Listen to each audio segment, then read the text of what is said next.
it's either I put myself down for my own talent, which is I don't think is right because I know I'm talented, I know I'm just as good if not more, or like I just admit that it's just the system that's like not accommodating to me.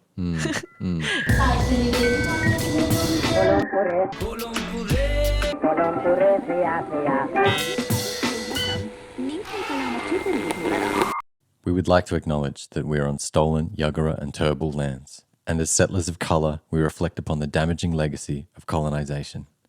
Always was, always will be. My name is Sartika. Well, that's my stage name, but I prefer people to call me Tika. That's what my family and friends call me, so I feel like I feel a lot closer and a lot more intimate with people if they call me Tika, because Sartika is just way too like long, hard to pronounce. I am a musician, so a singer-songwriter first and foremost, and I'm a producer as well. I DJ a little bit. I'm trying to get into it a lot more. And then I dabble in some instruments as well. So yeah, that's pretty much it. As migrants, we all have a wonderful array of different stories that lead us here. Yours is perhaps a bit unusual. Can you tell us a little bit about that? Yeah. So I came here when I was 19. I did my bachelor study at UQ. Yeah. So that was in information technology. So it was just like a year of study. Basically, I was just finishing the study that I was already doing in Indonesia as part of, it was like an international program type thing. And then after that, I had the opportunity to do my master's degree. So I did my master's in computer science, and then I graduated, and then I actually got deported. So there was a lot that happened in between. So my student visa expired while I was still doing my studies. Right. Because I think I failed one course, and I couldn't really like apply for another student visa because I didn't have enough unit to do. Okay. So I had to go back because it was just a certification, and I can technically do it in Indonesia. So that's what I did. I went back and finished that certification course, and then I came back on a visitor visa because it was just for graduation. And then, the plan was to apply for a temporary working visa because obviously I graduated and I wanted to find a job here. Yeah. And then my visitor visa was expiring. That was after the graduation. And then I tried to extend, but there was like some bureaucracy issue. It was my bad. Like I was dumb. I was a dumb bitch. You're 19, right? Yeah. Okay. Well, at that just time after? I was already at that time I was already in Indonesia and Australia for maybe 2.5 years because I did my bachelor and my master's. Yeah. But so I was like new country, 21, 22. New country, migrated alone. Yeah. Okay. Yeah, exactly. Like you make mistakes, and it was such a simple mistake that could have been avoided, but I think it just like rolled into like a huge thing. So I couldn't. My visa extension was refused because I filled out the form incorrectly, something like that. Right. And then I called the immigration and was like, "Hey, I made this mistake, but technically I'm eligible to apply for this temporary working visa because I graduated and I studied here and all that stuff. I paid tuition, whatever." Yeah. And they were like, "Yeah, sure. Like you can, go ahead and apply." But so I did apply, but because apparently my previous onboard visa application was rejected, any further visa application that you apply for will be deemed invalid. So I was waiting for that visa to go through, for the temporary working visa to go through. Yeah. And then the bridging visa they gave me when I applied was expired it went expired. Yeah. And then after that they said, "Oh, your visa application is invalid." And so my visa application was rejected, and at the same time overstayed my bridging visa at the time. And so it was so messy. I went to the immigration and they were like, yeah, actually, you are like, we are deporting you. You need to leave in a month's time, and then you're not allowed to apply for any temporary visa for 3 years. So you're banned from. You get blacklisted. Yeah, so you're Whoa. banned from applying for a temporary visa. Yeah. So that was rock bottom for me. I think like that was really sad. It sent me down a black hole. Yeah. Yeah, because obviously, like my partner at the time was, living in Brisbane, and then also all my friends and basically I've made a home here in Australia. Yeah. And I had to go back to Indonesia and start over, and I was really depressed, and I think I just started doing music things as well, for my own. Yeah, because before that I was obviously busking. I was like doing cover gigs and stuff like that. Yeah. And then around this time I finally started to record my own songs and stuff like that. And then I had to sort of put that all on hold. And I had to pack up everything and go back to Indonesia. But then luckily so we met with a immigration lawyer. Yeah. And they were like, we found a loophole, so you can technically apply for permanent residency because they only ban you for temporary working visas, right? Okay. Yeah, any temporary visas, but you can apply for permanent residency. All right. Yeah. Yeah, but it was so expensive. Yeah, and so my partner at the time, luckily, was willing to sponsor me. So that's what we did. We Okay. did a partner visa situation. Yeah. I got all this statutory declarations and just evidence and from friends and family, that sort of thing, just to basically approve that our relationship is real. I'm kind of nervous that this is gonna end up in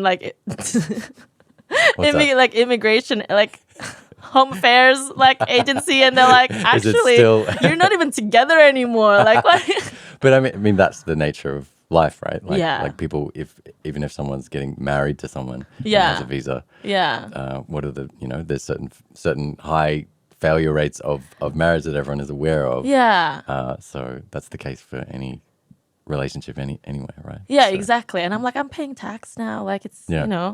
just So let me. What are the so I can't remember the precise location, but I kind of traveled overland through Indonesia on my way back to Sri Lanka, Yeah. Indonesia, Malaysia, Thailand, and there was because I was traveling overland, there were certain parts where I was not that in control of the duration, and I was told a bus leaving Jakarta for, I think, going up northwest through Java to a ferry port across to Malaysia. Does that sound geographically right? Yeah. Yeah.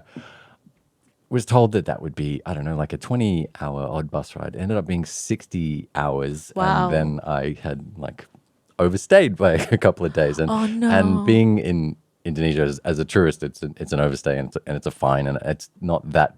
It's a bit of stress, No. but it's not that big a deal. Yeah. But kind of messing with Australian immigration is a different level. So they're so strict here. Getting deported, what is the, do you have to buy your own flight? What are the nuts and, you need to leave or we kick you out? How does it functionally work? So they gave you a bridging visa, which means you have to vacate in that, in a month's time. Yeah. And I actually can't remember what I have to do.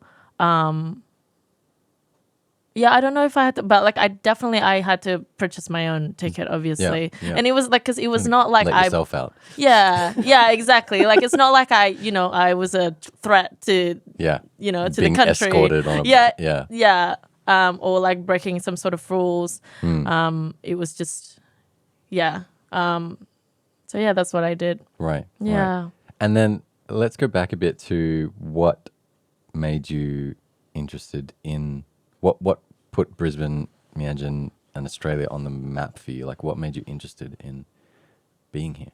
I mean, I like that it's quieter than the other cities. Yeah. But like before you moved here, like not knowing, I presume you didn't know a whole lot about it. Like what was the attraction Not then? at all. Well, it's just because like we had relations like with the university that I was at. Yeah. So they have like relations with UQ. Yeah. And that's sort of, you get two options.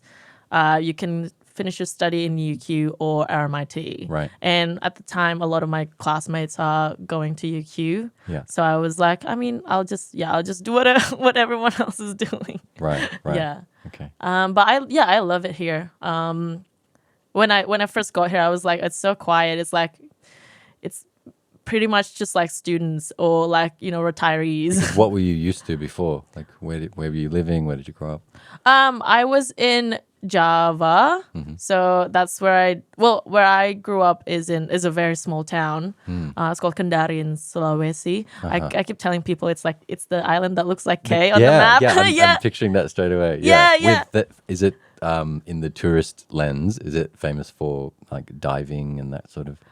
It does a little bit, but okay. definitely not as like there's other more famous island to do all that stuff. But that's probably a good thing for that area. Like it's not too like too much on the tourism sphere. Absolutely. So like because I brought my partner at the time back like a while ago for my brother's wedding. Yeah. And he was a celebrity. It was it was crazy because he's obviously like white Australian. Yeah. Everyone at the wedding, like most of my relatives, like there were a line to get photos with him more than like the line to get photos with my brother. That was just it was really funny. Yeah, we love the white worship in non-Western Oh my countries, God. don't we? Yeah, everywhere I go. Like I'm told even in South Asian cultures and religious communities that it's considered good luck to have a white person at a wedding. Like does it get to that level in your experience? Okay. No, but I mean like it did affect me in different ways. I think because Indonesia was colonized by the Dutch and we had them as well. Wow. Yeah. And so I feel like definitely beauty standards wise and stuff like that. Definitely it's affected. Yeah. Growing up, my mom would just like she does this like ritual in the morning where she would like pinch my nose and trying to get it to like go up and like say all this like mantra or whatever prayer. Wow. Yeah. So I feel like it. I don't know if this is scientifically right, but like I feel like it causes a bit of like sinusitis now. And like growing up, like I have trouble breathing and stuff like that. Wow. Yeah. So it's just stuff like that, and like beauty products, like. It's all about brightening and whitening. Yeah, the whitening creams are pretty dominant in that part of the world too. Yeah. But yeah, stuff like that. And like people make fun of you if you're tanner than everyone because like it means like you're out, you're poor, you're out like playing in the sun all day. Oh right, you're not privileged to live indoors in the AC all the time and be isolated from the natural environment. I assume so. Wow. It's just a lot of like that fucked upness that's like so normalized, which is sad. Yeah, the post-colonial colorism legacy is so prevalent in so many parts of the world. It's wild. Yeah, I mean, like I'm not. I don't know. Like I can also admit that I have some sort of like internal racism in internalized like, racism. Yeah, for sure. Yeah, that I'm still working on. 100%. Absolutely. Yeah. It's a lifelong process of working on that stuff. For sure. Yeah. So you're growing up in Kendari. Yeah. And you, the Western capitalism, Western pop culture is a huge, powerful machine. Yeah. How did that come into your life then? Yeah, well, growing up, because I mean, like I have siblings. Yeah. But they're all at the time. I think I was in like primary school, junior high, or something like that, and they all went like study abroad. Well, not overseas, but it's just like in a different island.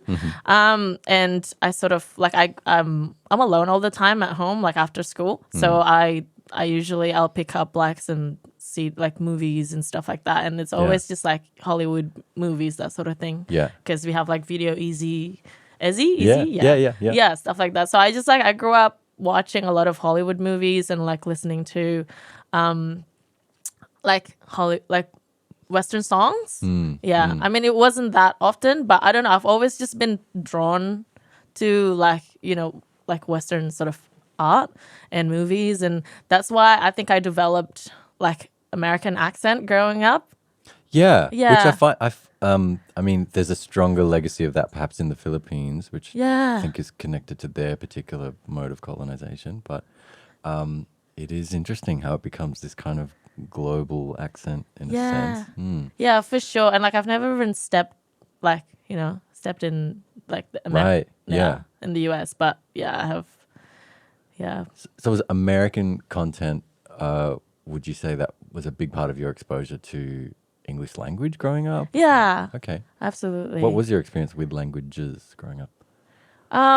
Obviously, I mean, I speak in like Bahasa, obviously, but there's also like different dialects and stuff. Yeah. So, we have our own way to speak Bahasa in Kendari, in like Sulawesi in general. And then I moved to Java to do my bachelor's degree. Right. And they have different ways to like say like to say things there as well. They have like different slangs and stuff like that. And my parents both have their own languages too. So like, cause they're from different like suku. I don't know the like I'm forgetting the English language for. So they're from like different different area. You can say in it's called suku, but I forgot what it is in English. But yeah, it's fine. English is overrated.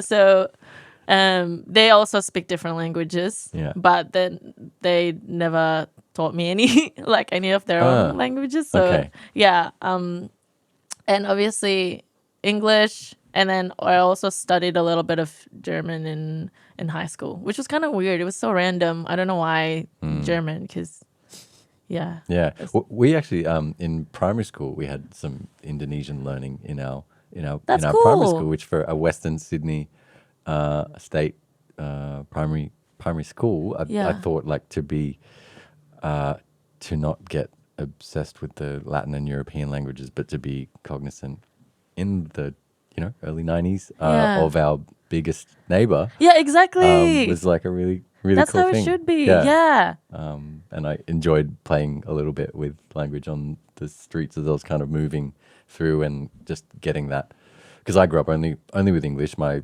family and parents and culture was colonized to such a degree where we became first English first language first in our household in Sri Lanka. Wow. And so of course my parents didn't think it anything of value to pass on Sinhala or language to us. So I needed to kind of start from scratch when I went back. But it was quite I don't know if that perhaps that primary school little exposure did help in a little way, because I was able to like get the basics going. And wait, so does that mean Bahasa was your second language and then no, I wouldn't say so. I would just say like a little bit of primary school exposure. And then I was just a mono language person until I moved back to Sri Lanka like 5-6 years ago, and then started from scratch and learnt. That's crazy. Tried to start learning language, but in the trip getting there, since it was overland, I was sort of going through multiple countries and like playing with a bit of language on the way, which is, I guess, a kind of helpful learning exercise. Although I think, whilst I'll never have the privilege of a white person learning languages that are not theirs, where they get endless encouragement, I guess I did have that non-East Asian appearance when I was in those countries. So I perhaps got an experience of some of that, like some of that kind of like, we don't expect, like visually, we don't expect you to speak this language, but you're giving it a go. So like, we're going to give you some enthusiasm. But as soon as I got to Sri Lanka, like, nothing. Like, it's like, what? What do you mean you don't speak this? Like, Yeah. That's funny. Was that your first time like going back as well? It was my first time going back as an adult and going back solo. Yeah. Oh, wow. All previous trip. It had been maybe 10 years since I'd been on a family trip prior. Yeah. But we used to, every 3-4 years, we used to do family trips. And yeah, it was wildly different being outside the family bubble and not having that focus and just being out there on your own and Yeah. no language and just or starting with no language and then just like incrementally learning it over Yeah. 4 years or so. Yeah. That's amazing though. That must have been so like, you know, like connecting and It was it's like a huge cultural like reset. yeah, that would be a great way to describe it. It's very much hard to describe 4 years, and like some people go like, oh, how was it? It's like, it's so many things. It was so layered, but there was a long, slow reward of like finally finding like the right teacher and the right class and linguist and environment for me to try and learn that, because it was like way too abrasive to try and learn on the street with everyone just like giving you weird looks. It's like, why are you some this brown dude that can't? What are you, Indian or something? Yeah. Like, no. That's what they think everywhere else in the world. Why do they think that here too? But my crowning achievement of that was I was questionably in this role of festival manager of the Women of the World Festival. Wow. All the rest of the team were women, and my managers at the British Council would not have.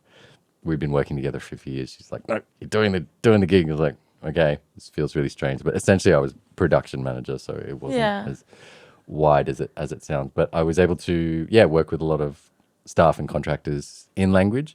And the sort of crowning achievement moment was being on the phone. So like one degree sort of higher, because you don't have any of the visual.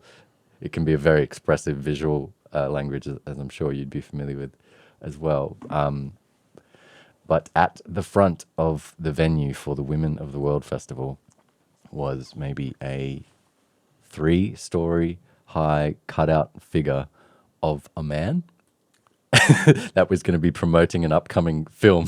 And that man was not only a famous actor, but he was a politician. And, you know, quite revered and popular and all these sorts of things. And so my little moment of achievement was to be able to negotiate with his press secretary or manager or something in Sinhala on the phone that, you know, come on, this is a women's festival. Can we just take down this giant cutout of a man just for these couple of days? Is that okay? Oh my God. And like, managed to get that one done. So. Wow. How did they react?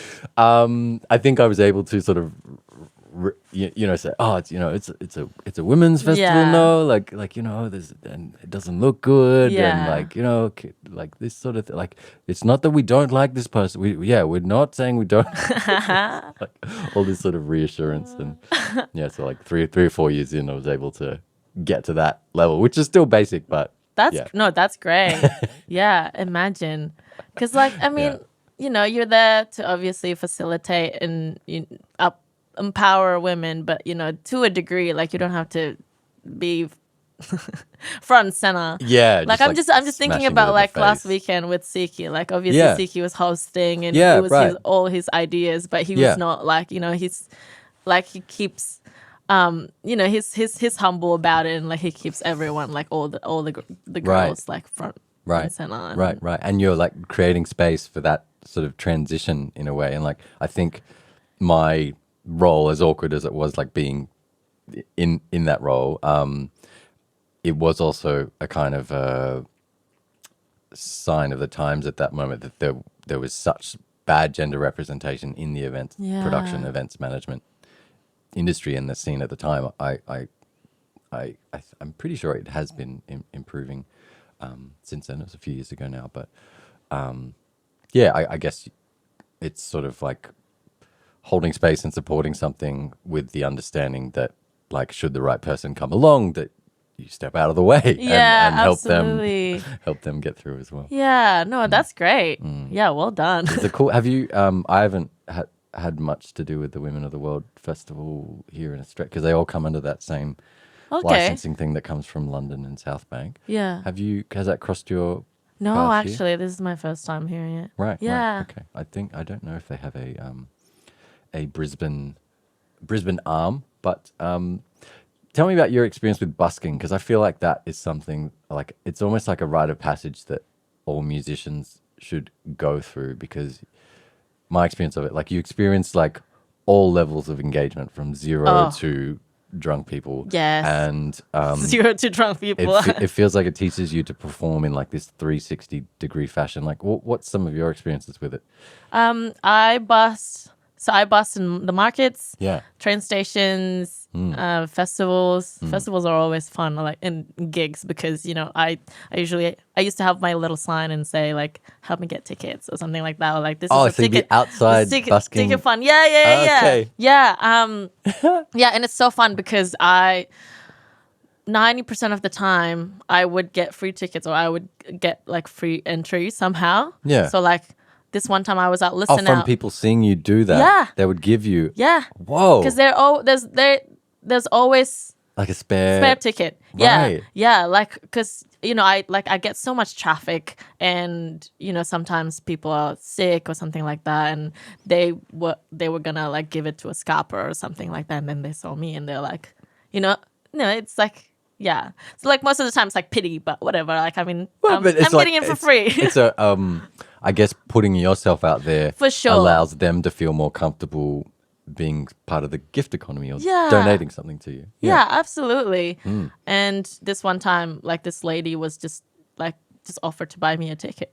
That's so nice. Yeah, this one time I think it was like Maroon 5. I got given 3 tickets. So I like called my friends and was like, 3 get your asses. value of like 170 or something Each. like that. Yeah, because it was at Brisbane Entertainment Centre. Yeah.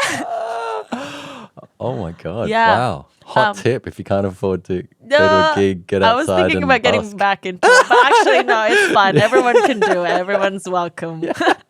Well, there's 3 tickets, so Yeah, exactly. There's enough tickets for everyone. yeah. Yeah, I don't know if you're familiar with Slumberjack. They're No. like their electronic duo in Australia, but they did a gig. They did a show at Splendor in the Grass 2015, and they saw I was busking. I was with another like ex at the time, Yeah. and they just had like guest passes, and they were like, oh, no one's like, we didn't bring anyone else, so you can have this, and it was like VIP. The band themselves, or someone from the band. The band themselves, yeah, they approached us because they were just like walking with the patrons. I mean, like, yeah, they weren't. I honestly don't know, but I think they were still sort of like not as big at the time. Right. Yes. Yeah. Okay. Nice. What a gesture. Yeah. So nice. Yeah. But yeah, like in terms of people. Yeah, I get all kinds of people, and insults. Yeah. Like yeah. a lot, like most of it are like praises, or just like people just like not glare at you, like just look at you and move, like walk along, which is good. But there are like some experiences. Yeah. People calling me like, oh, that's why would you do that? Yeah. Like, oh, that's so shit. Yeah. Do you get this sense where people kind of mistake busking for begging? Yeah. I don't know. Yeah. Like, I feel like it's just people see it as, I mean, absolutely. Yeah, definitely. Sorry, that took me a while. But yeah, people look down on it so much. Yeah. Yeah. Because I don't know. It's like I'm offering, music and entertainment, but it's not just. Yeah. It's a certain level of humility and vulnerability that not a lot of people are willing for to. Sure. Yeah. Yeah. Right. I dread, like I have to drag myself into the venue a lot of the times. I mean, markets are great because market people are very welcoming to like bus. Low barrier to expectations. Is it? Yeah. And because like they're used to it as well. There's like buskers everywhere and markets, and like I guess train stations too. Train stations can be like dreadful as well because everyone's just like trying to get on with their day, just want to go home or like go to the office. Yeah. And people are usually stingy. Yeah. festivals and gigs though, like that people barely see like buskers there. So I do get like, I don't know. It's, and they're congregating around a music event. yeah, exactly. And so Right. sometimes they either like compare you to like the music that they've just seen or like they want to see or like yeah. it's just like they're just not used to it and they're like, what are you doing here? Yeah, but other people were like, oh, you should be on stage. Yeah. Which is great. Nice. Yeah. Have festival gigs come your way so far? I have Yeah. performed at festivals, but with my band actually called BBTK. Are you familiar with BBTK? I have had like, so from afar, like I'm quite inclined to a bit of grime, and Yes. from Nice. afar I kind of got to know about Nerve and his music. Yeah. And I would DJ some of his tunes in Sri Lanka. Amazing. And then I was living in the sunny coast before I moved to town. Yeah. And I saw that he had a gig pop up, and it was at Backdock Arts. And Oh, yes. it was some time ago now. It was before I moved to town. Maybe 2021? year and a half, Yeah. 2 years ago. Yeah. And that was such a lovely taste of the Mianjin scene and the sort Yes. of like real DIY elements, both in the venue, Backdock Arts being like super lovely and like rough around the edges, but also like this community around No One Network. Yeah. And Oh yeah, they have cult following. right. It's crazy. Yeah. Tell me, because you were not only performing at that event as part of BBTK, Yeah. but you've also like produced tunes with that. Like, tell me about that connection and how that started. Yeah, well, I think it started because I used to be involved in another collective. Bunch of us. We're not a thing anymore, unfortunately. Yeah. But I got to meet like this. Like just musicians and stuff, and that's how BBTK was formed initially. Yeah. So, and we all decided to apply for Bad Olive, like another festival, like art and music festival, and it was a lineup of all female, and so that was cool, and it sort of like put us on the map, and that was my first time performing as Sartika as well. So we were all performing individually, but I had a song called Pussy Power that I got the girls to write verses to. Okay, right. Yeah, so they all come up for my set, and I think that kind of like, that sort of attracted everyone to us, and then Toby Nerve reached out to one of the girls, Bridget, and was like, "Do you guys want to, get in the studio sometime and write a song?" So I don't know if you've heard it, but we did backing vocals for his track and one of his EP. I think the last EP that he put out. What was the track called? Baby, Stop Running Your Mouth. All right. Yes. Okay. Yeah.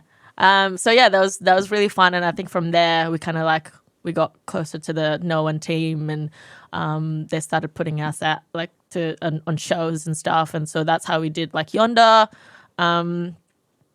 and what else, like B-South, Brisbane Street Art Festival. Yeah. I can't remember. There's another festival. It's just a doof.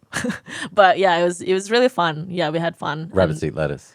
Rabbits and Lettuce was under a different collective called Okay. Freestyle Fridays. Okay, right. Yeah, I think after that, like people sort of we gained some momentum, and Right. yeah, we were booked on pretty big ones. Nice. Yeah. Do you remember that Backdock Art events? Yeah. And what was that night like for you? It was great, and I think that was like I remember it being the performance that I'm most comfortable and confident doing, because obviously like I'm always more confident In the group setting. Yeah, in the group setting, like Okay. I'm always more confident with BBTK because it's just much more fun and relaxing having other people perform with you. Yeah. The show was great. Like obviously everyone was there for the community, and like No One Network has like a cult following, so it really put us on the map. Yeah. And it's just it was just really hype, and I think I remember having lots of fun. Those boys, they do a lot for Brisbane scene, obviously. And I guess for me it's just like, it's not really like as aligned to like what I'm trying to do anymore, because Yeah. obviously they're like hip hop and Right. yeah, and it's just like the demographic sometimes is not really the ones I'm trying to Yeah. reach. Yeah. Because, sometimes like after those gigs, I would get like lads and, and following me on Instagram. And I'm like, do you even listen to like the stuff that we make? Like, do you Yeah. listen to R&B, or are you just, you just. Hip hop adjacent. Exactly. Yes. Yeah. So it's really interesting. Right. Yeah. Do you find that the kind of community and listeners and supporters of the Shoku life scene is sort of more aligned with where you're? Absolutely. Yeah. Tell me about that one, because I had a really nice first experience in Yeah. in Vent Space, hanging out for a whole afternoon. Yeah, just listening yeah. to tunes. Yeah. Yeah. Well, I mean, like I'm still a baby producer. Yeah. I'm trying to get into production a lot more, and I think that's what the whole community sort of like what the community is derived off, like producers, and the whole ethos as well I fully align with. So because it's all just about like personal development sort of thing with like with production and stuff. It's you show like whips, like work in progress, and you Yeah. get feedback from the community, from Yeah. everyone. Yeah. And it's all about like learning, like knowledge sharing, that sort of thing. And it's just it's really good, like, and it's a great place to find collaborators as well, I found, because obviously everyone's just trying to like come up together, but it's not all about just clout and trying to network to get to the top sort of thing, because it's basically just like music and communities at the forefront, which is great. I love that, and I'm trying to be more involved, because I love that the potluck, like this the different events that they put on, potlucks, beat sessions, that sort of thing. It gives you a chance to sort of showcase what like your music and connect, and Was it a beat sessions that was happening at Echo and Bounce? Was that the night? so that was the it's just like a live music event that they put on for Bris Asia. Oh, yeah, Yeah, it was connected to that. Okay, Yeah. right. And I could only stay for like your first tune on that night, and you were Yeah. performing in the middle of these two like beautiful, intricate kind of sculpture. Like, Yeah. can you remember more about them? Yeah. So yeah, there are two like art installations. It's just like a sculpture. Yeah. But it's made out of apparently all recycled materials. Right. I can't remember the artist. On that night, did you feel like you had more people with you on stage? Because I saw that first tune, and I think the Bris Asia part maybe prompted you to lean into more your cultural origins. Can you talk me through that night? Yeah, absolutely. I mean, that was all me, because like because Shoku obviously asked me to perform for, and it's like Bris Asia, and I feel like that's just such a good way for me to showcase my heritage, and like because I don't really channel that often, and so I thought it was like a good opportunity for me to actually do my research and find some different like sounds that I can incorporate, like different samples and stuff, and like learn dances, because like I've always wanted to do that, but I just haven't had the opportunity to.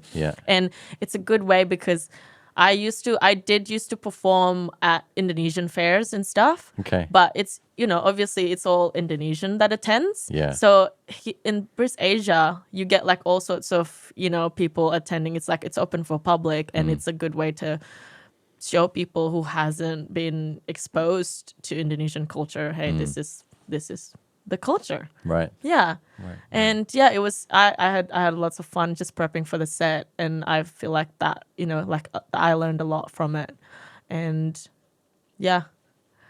But for and it was performing at Echo and Bounce as well. It's such a good venue, and everyone was I mean, I hope everyone was enjoying it. Yeah, did you have some reflections from people that night? Yeah, everyone was saying they loved it. I mean, like I thought that wasn't my best because like I deal with stage fright still. Yeah, tell me about that. Yeah, well, I've performed like hundreds of times. Yeah. I Between think, busking and everything. yeah, oh yeah, because yeah. like I performed since like I was in university, and you know I'm in my big age of 29, so Yeah. that was like it was a long time, and I've always dealt with public speaking and interviews and all that sort of thing, and I've definitely improved a lot, but like with my stage fright, it's still like it comes and goes. And I think it depends on like obviously the environment, who was there. If there was some people that I'm like, oh, intimidating, Yeah. then that could affect my performance. And like performing alone too, that's like a big factor. Like if I'm with BBTK, it's like that's fine. We feed off each other's energy. Yeah. That's great. So yeah, I think that particular gig, I think sometimes I just put too much expectations too. Like I thought everyone was going to be up and standing up and like crowding in the stage and like dancing and stuff, and that wasn't really the case. It was like it's harder to like see people's reactions. Yeah, you really want to play the crowd and yeah, exactly. If they're not moving, and then they because sometimes they just have like a poker face. Oh, people have my crazy God. faces when they're watching performances. Yeah. And so sometimes that's okay when I'm like actually, it's really weird. Like because sometimes when I'm in big stage and like the lights are all on me, then I couldn't really see audiences like faces. Like, does that play better for you? Yeah. Right. That's really interesting. Yeah. Yeah, I know. You hear that from big artists that are used to like stadium shows or very big shows, and they kind of get in that sense of security from this sort of like anonymous nature of things being blown out by lights. Absolutely. And then, do you know So Far Sounds? Those little like lounge room gigs? Yeah. I've done a bunch of them, and because I was doing like a hip hop comedy thing, they would play really well in those intimate environments. You've got a captive audience. It's almost like that stand-up comedy kind of environment. But you would hear things like really seasoned artists being terrified of these intimate environments because you're that connected to your audience, and that can scare some people. Oh, absolutely. Yeah, me all the time. Yeah. So it's just because I feel like when you remove that factor of audience, that separation of like stage and audience. You get like you are able to be more focused and more entranced with what you're doing on stage. So yeah, it's just it's every gigs aren't the same. So it's like it's hard to know really, but like at Vent Space, it was actually I had fun. I think from early on I wasn't nervous. I think I'm just getting better at switching that like narrative, like, oh, you're not nervous, you're excited, and that's what I try to focus on.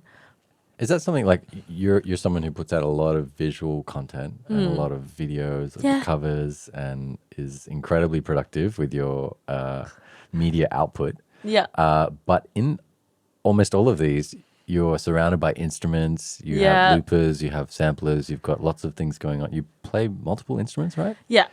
I dabble. Haven't seen you on stage too much, but we don't see that many of those things on the set. Is that are those things tied together? Are you much more comfortable with the camera on at home? Yeah, and definitely. And does that mean that you is it the instruments and samplers and things, are they just like more complicated layers that would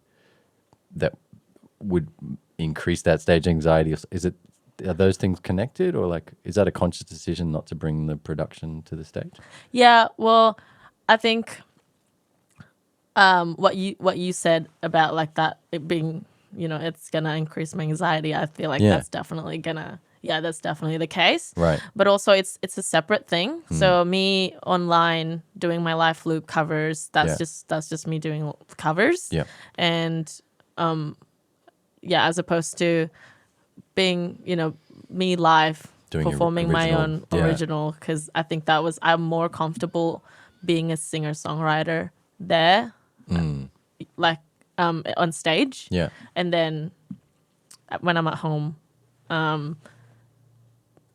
Yeah. Right. I'm a multi-instrumentalist Right. because I'm just not there yet to like take it outside of my bedroom on stage. Yeah. I'm just not that comfortable. And I definitely like that's definitely my goal. Like I want to definitely have more of a live show and where I'm incorporating like instruments and I'm actually playing live. Yeah. But I'm not sure what that's gonna look like yet. So I've started using my sampler on Yeah. stage. So I did that at Okay. Echo and Bounce. Like I did a Right. bit of like Yes. finger drumming, that Yeah, sort of yeah, thing. So yeah. I'm actually Bit of Fred practicing. again inspiration, perhaps. Yeah. I don't know how he does it because like I'm getting arthritis because Yeah. it's just like finger drumming is hard. I've got a background as a drummer, and I Yeah. don't fully understand it either. Like I don't know how you get that Yeah. dexterity and sort of independence of fingers. I guess he also has a background being a pianist, so Right. yeah, that could be part. Do you? I did a couple of like lessons when I was like 11, but I think I found it boring and so I stopped. Yeah, But yeah. I mean, like, I mean, my mum was a singing and piano teacher, and she Oh tried my with me a few God. times, but I was just like, yeah, also just like had to go and play the drums. Yeah. So I think I had that same thing. I know, but I feel like I should have. Oh yeah, I missed only out. I stuck Totally. to yeah. it. Yeah. Yeah, absolutely. Yeah. Yeah. Definitely. Yeah. But I think like growing up, I do because I'm always just like drawn into music, and like I said, like I'm alone a lot after school. So I did like eventually just like learn myself. Yeah. Same with guitar. My classmate when in high school like taught me a few chords, and then after that I just like Yeah. practiced myself. And same as drumming. Like I haven't had any lessons, but it's obviously it's just like really basic, like on the drum pads, that sort of thing. I think if I put in more hours on it and like get lessons and stuff, obviously I would be a lot more confident with my instrument playing. Yeah. But I'm not there yet. Yeah. Right. Right. I see a lot of musicians have different strategies and pick areas that they're going to focus on. Yeah. And that kind of thing. But I noticed from your content and the volume of things that you put out, and also from in preparation for sitting down today, checked out your website, that kind of thing. Like you, more than most artists I encounter, tick like every box of like you've got the EPK sorted, you've got the bio sorted, the press shots are there, the how many remixes do we have of Anesthetic now? How many? Just the one that I've made, or on the Give me both. Oh man, like 20. Well, not 20, probably like 17. Like on that sort of 17, 16. Right. Yeah. Right. Yeah. So you're a very I don't know how to say this, like proficient or very accomplished at doing all the music management things that we're told to do as artists. Thanks. What drives that? Yeah. What do you get out of it? Yeah. And then I'll ask you another question. Yeah, sure. So, yeah, what drives that is basically I just want to do it right. So, I think it comes from like me being a perfectionist too, Right. and also like all this, because obviously my parents' expectations are for me to stay in a corporate job, Yeah. and obviously like climb up the ladder, all that stuff, like Right. So is that your present setting for daytime work? Sorry, Is that your present lifestyle for I work at the moment? just quit. All right. Yeah, a month ago. So I'm like unemployed right now, but I just went back to Indonesia and I had to like straight up lie and be like, yeah, I'm still working. I'm still working in, my day job. Okay. Yeah. All right. Yeah, I feel like I didn't know this. yeah, I talk about all of this in the documentary, because Okay. like the struggle of being an Asian kid. Yeah. With parents of high expectation, like with high expectations and stuff like that. Yeah. And creative outlets and like creative careers isn't like considered as something to pursue. And so I've always they've always known me as obviously like like I love music. My Yeah. dad like bought me keyboard and guitar when I was little, so like surely they would like what do you expect? Right. Okay. But no, it's not like they think that it should just be a hobby. Yeah. Like it shouldn't be a way to make income. And so that's kind of what drives me as well, because like I want to do it right. I want to make sure that I'm successful. I want to be able to show my accomplishments and be like, hey, this is actually the right path for me. Like I'm doing well. Yeah. Sorry, I'm doing that again. You're right. Tapping, and yeah, and obviously, like at the same time, I just want to put my music out, and I just want to reach my target audience. So that's why I'm like, I read the books. I watched the TikTok videos about how to start out as a independent artist, and I figure out the checklists, what I need to do in terms of branding and marketing, like assets wise, like what I need to provide. I already said marketing, but distribution, like where do I need to go? Because I just don't want to, like, anesthetic. Obviously, I'm done with it now. Yeah. I'm so sick of it. But yeah, like I thought it was a great song. Yeah. And so I fully believe in it, and I was like, I wanted to do all I can to make sure it reaches people. But that's where I think I put a lot of expectations. Again, like expectations is just hard.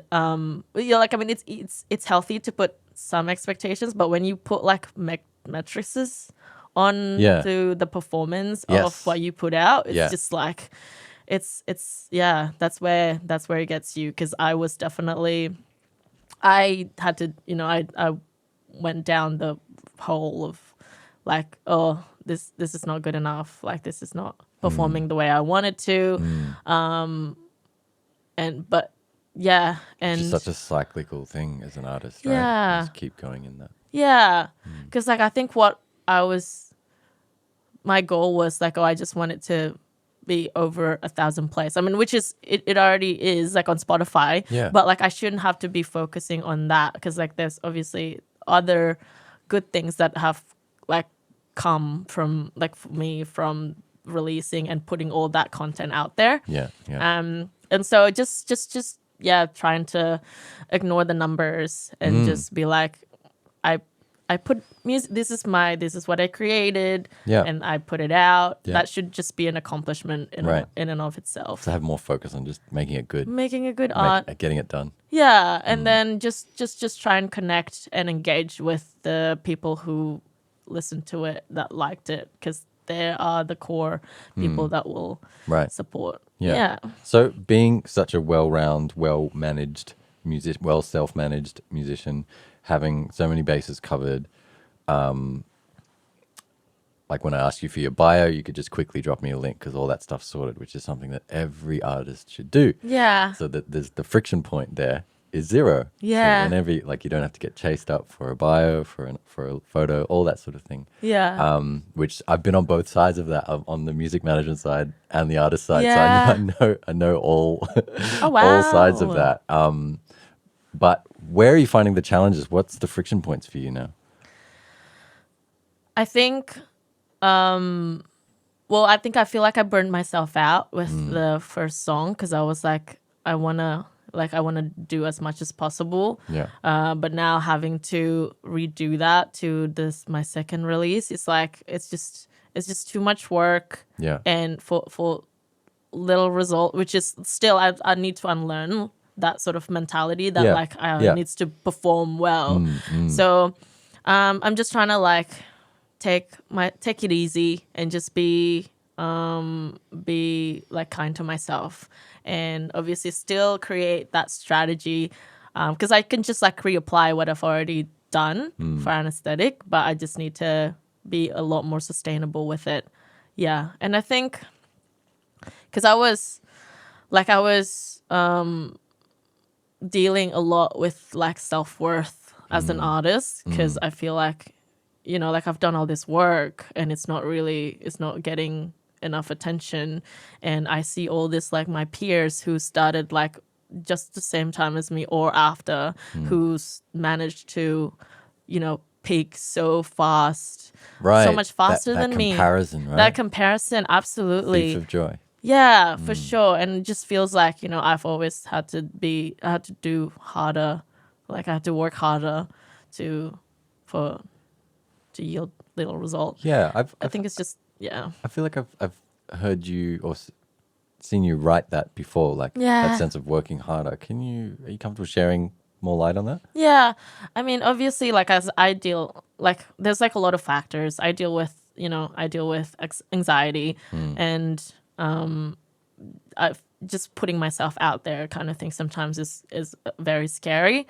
And I've gotten used to it now. Like I churn out like content like left, right, and center. Yeah. And I do like I learned to like not give a fuck anymore. Yeah. But it's still like like anxiety is just, it's great because I'm a lot more self-aware, in the sense that, like I try to be kind, I try to be humble, like I don't want to be like, I try to treat people, I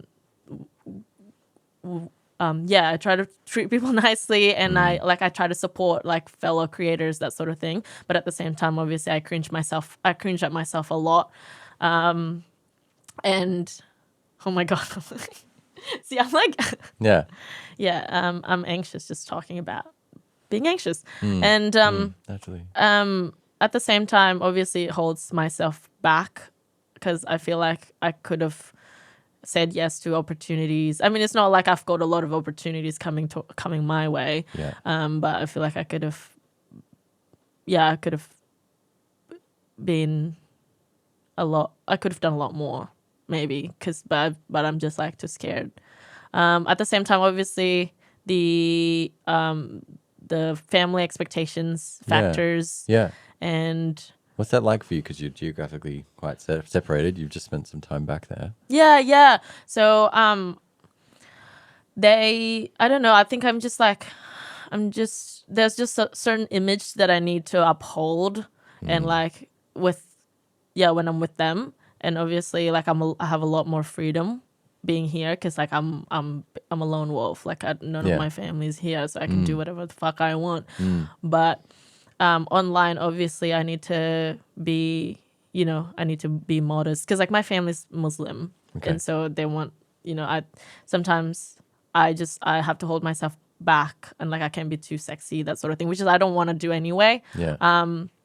But so you feel that tone policing from Indonesia via socials or via because I have nieces and nephews too, and I don't want them to find my content and be like, right. Oh, so that because I was wondering like would elders and older family members be the one that would be on these platforms? But that's what you're thinking of. Yeah, my nieces and nephews, because I feel like my brothers and my parents don't really like. I don't think their algorithm would send me to them. Yeah. But obviously, it's different with like the nieces and nephews, and I just want to be like a good influence for them.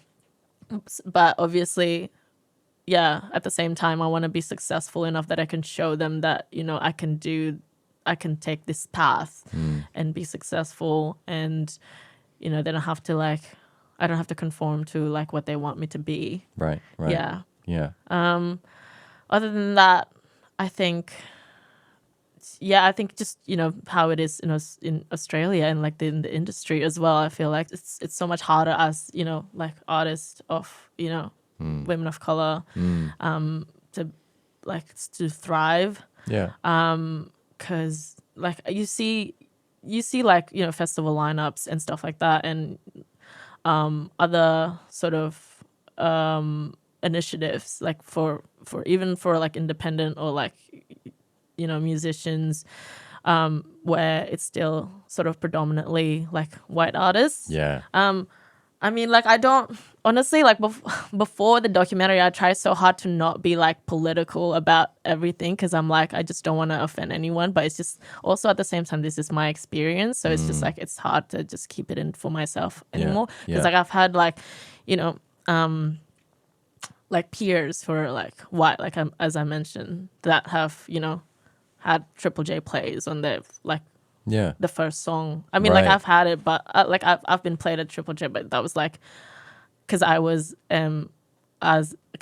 a like a like LGBT I'm a queer artist, so it was like I still have to be boxed in somehow.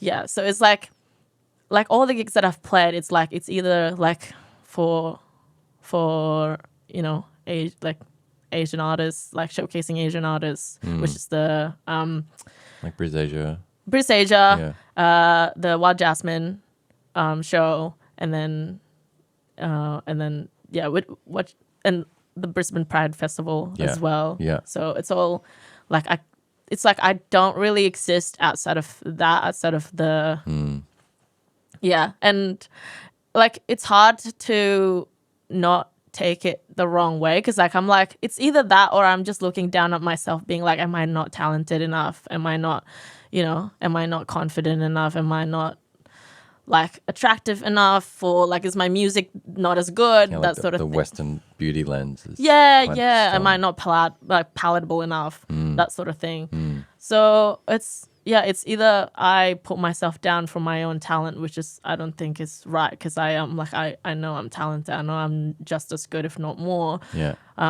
Or like I just admit that it's just the system that's like not accommodating to me.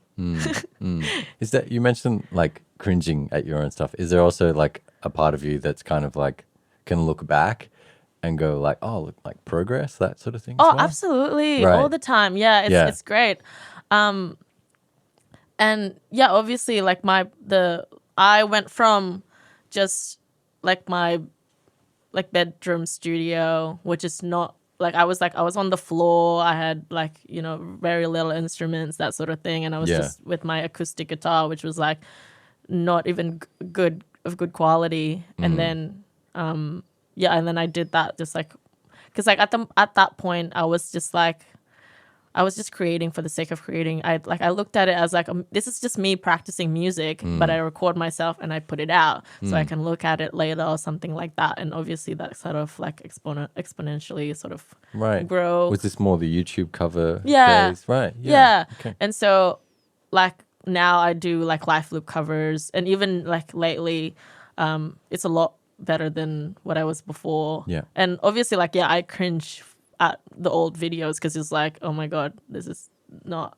like up to standard at all. But yeah, like at the same time I'm patting myself in the back so for having come so far. Yeah. Yeah.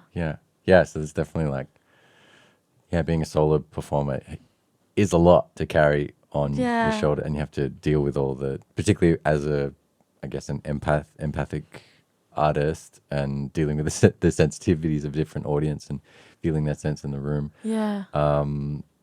When I hung up my music hat, I really noticed my entire online interaction had shifted. It's like I could take off this armor of like constant comparison. Like anytime I saw someone doing gigs here, doing gigs there, was like, a bit of joy for them, but also like instantly that comparison. It's like I didn't realize that until I'd taken off that hat and off the armor and off the hustle.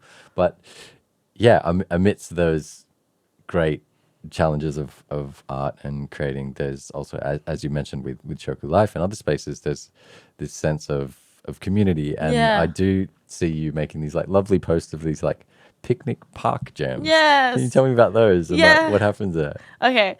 Well, yeah. I totally agree with like the importance of community. Just being a solo artist, especially like you want to have that support network, because it's not great like going up together. Going up alone, and not having like anyone to sort of bounce off. How you're feeling, that sort of thing. And park jams is just like a way for me to create my own community, because like that. I want that to be like a way for me to network with other musicians, obviously, and also a good way for me to practice my instrumentation and jamming with other people. And it's just it's just a great way to connect and just like relax after a long week, and just because it's just yeah, like music, music's such a therapeutic like method for, yeah. So Just dealing with everything, dealing with life, right? absolutely. Yeah. Yeah. And I always feel so full after those jams. And it put me through to like so many like amazing, talented musicians in Myanmar and because everyone likes jamming. And I got to know like some people on like a deeper level, which is great. Yeah. Right. Yeah. Excellent. Well, we're going to have to tune into the documentary to get the full deep dive on your transition from corporate to artist life and some of those things that you're juggling with there. But I want to thank you so much for coming on today. Thank you. Cheers. Thanks for having me.